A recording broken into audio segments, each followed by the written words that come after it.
There's a script that plays on repeat after every protest in this country. It doesn't matter who is protesting. It doesn't matter what they're saying. And it certainly doesn't matter how peacefully they do it. The response, like clockwork, is the same. Foreign agents, treason, an attempt to overthrow the government. In 2024, the Ford Foundation was publicly blamed until the accusation was quietly withdrawn. The president, if you recall, called protesters treasonous criminals. This year, the deputy president and other members of the executive claimed that there is an active attempt to topple the government. Now let's just pause and take that in, because treason is not a slogan. It is a serious criminal offense. It is one of the gravest charges in any country. Attempting to overthrow the government is not an opinion. It's a very serious charge. And a coup? Well, that's not a PR problem. That is a national security emergency. So here's the question. If that's really what's happening, why hasn't anyone been arrested? This government has access to intelligence briefs, surveillance capabilities, the DCI, the NIS, the Office of the Director of Public Prosecutions. If there's truly a coup being plotted with foreign money and local collaborators, then you have the tools, you have the power, and you have the duty to act. I mean, as the world's most famous sports brand says, and no, this is not an endorsement, just do it.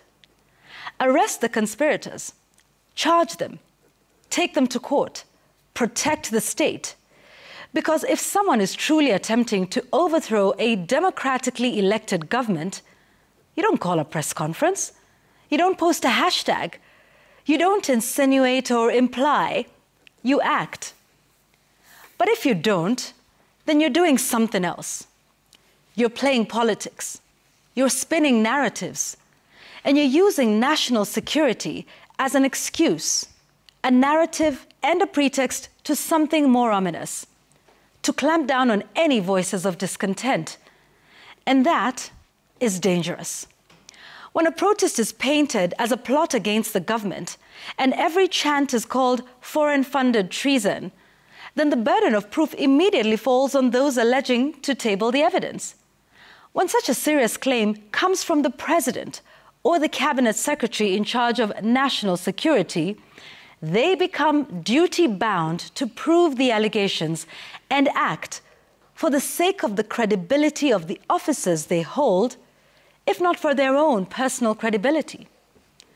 It's also a good way of office holders to show that they respect the intelligence of not just those they work with, but also those to whom their messages are directed. An ordinary mwananchi is not exactly a moron. He or she is a citizen of a country that enjoys one of the highest literacy rates in the world.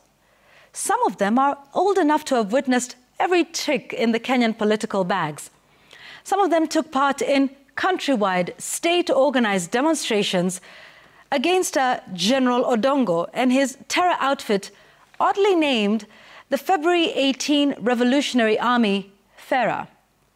It was a thrilling episode of euphoric national fiction, organized by the state, invoking the oldest excuse in the book, national security.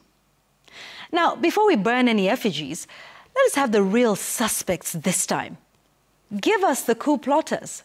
Arrest them dramatically and produce them in the nearest terror or treason court. But if this is all spin and part of a protracted post-election fallout, then let's give Kenyans a break by respecting their intelligence and the intelligence of their security and intelligence services. That's my take.